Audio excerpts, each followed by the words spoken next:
hours after Israel launched one of the most aggressive airstrikes on strategic sites in Iran. The world wondered how Tehran would respond. It didn't take long to get the answer. That night, Israel's air defense system was forced to work beyond its limits. From western Iran, hundreds of missiles and drones were launched simultaneously towards the heart of Israel. Tel Aviv, a city that has long been considered a symbol of economic strength and stability, became one of the main targets that surprised not only the number of projectiles fired, but also the speed and scale of the coordinated attacks. The radar signal was full, in just a matter of minutes. Thousands of civilians rushed to shelters. What happened that night not only shook Israel, but also sent a sharp message to the world. This conflict has entered a new phase.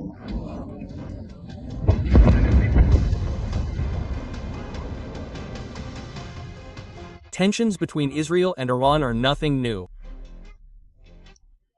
However, the latest escalation began when Israel, with the tacit support of the United States and its allies, launched air operations into several areas in Iran. Nuclear facilities, military headquarters, and strategic communications centers were targeted. A number of Iranian scientists and officials were reportedly also victims. The reason given was that Iran was suspected of accelerating the development of nuclear weapons. But until the attack was launched, there was no concrete evidence. Even the IA World Nuclear Organization has not issued an official statement about the serious violations committed by Iran. In other words, these accusations do not stand on a solid foundation. Many observers call this Israeli move a form of unilateral provocation and not a preventive measure. This attack was carried out without the approval of the international community. The tyrants also called it open aggression. And responding to it is their right to defend their sovereignty.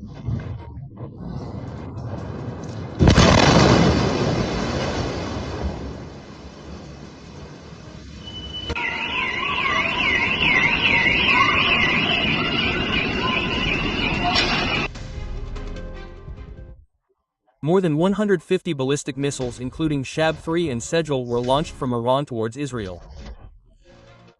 Plus about 100 kamikaze and reconnaissance drones. All were directed at various strategic targets in Tel Aviv, Jerusalem, the Negev military base, and infrastructure in Ashdod and Be'er-Sheva. According to preliminary reports from the field, dozens of missiles managed to penetrate the Iron Dome defense and hit several cities. In Tel Aviv, smoke billowed from the industrial area and explosions were heard repeatedly in the southern districts of the city. Sirens blared incessantly. Residents ran to bunkers in the cities of Ashkelon and Netivot. Several buildings were destroyed, fires burned residential areas, ambulances and rescue teams were milling around the streets. Meanwhile, in Jerusalem, the series of explosions and bright lights in the night sky showed how intense the air battle was. Although most of the projectiles were intercepted, the sheer volume of simultaneous attacks overwhelmed the defense system. The Israeli military itself admitted that this was one of the most complex and coordinated attacks they had ever experienced.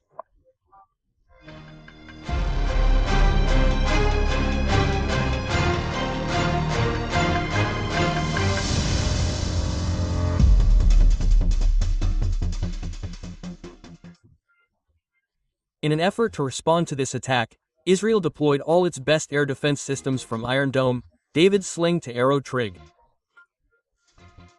Israel's allies, the United States, Britain, and France also took action.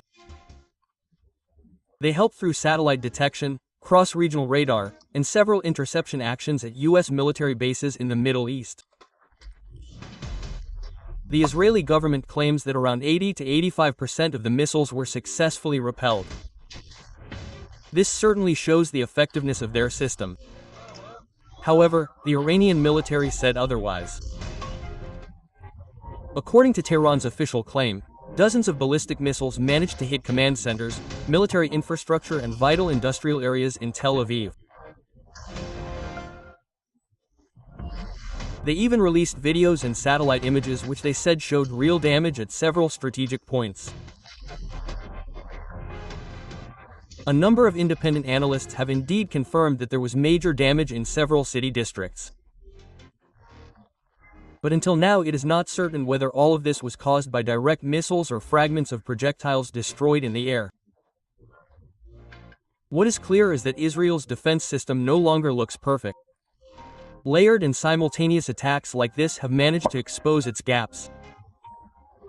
And the world now realizes that even the most sophisticated technology can be paralyzed if pressed massively and suddenly.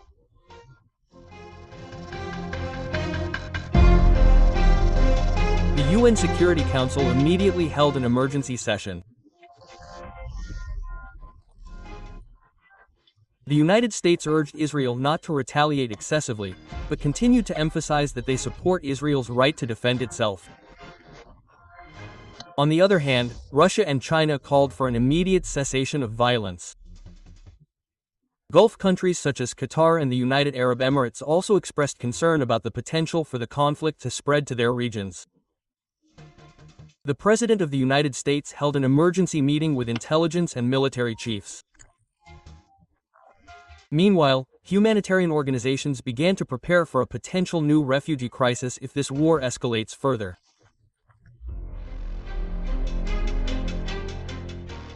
This attack proves one important thing. Iran now has the ability to strike long range with dangerous accuracy and volume. They are able to design complex attack schemes, combining drones, missiles, and high-volume saturation that is enough to disrupt enemy defense systems. For Israel, although most of the missiles were successfully intercepted, the psychological effects and strategic losses were still felt. And going forward, the pressure will come not only from Iran, but also from Hezbollah in the north or other Iranian proxies in Iraq and Syria. In other words, high-tech asymmetric warfare has begun.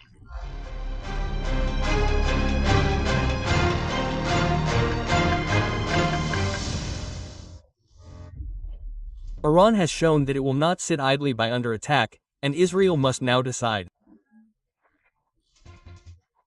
Will it retaliate more forcefully or withdraw to diplomacy? The world is holding its breath, hoping that the next step is not the next missile launch button, but the opening of the negotiating door. But in the Middle East, as so often, hopes for peace too often depend on who shoots last.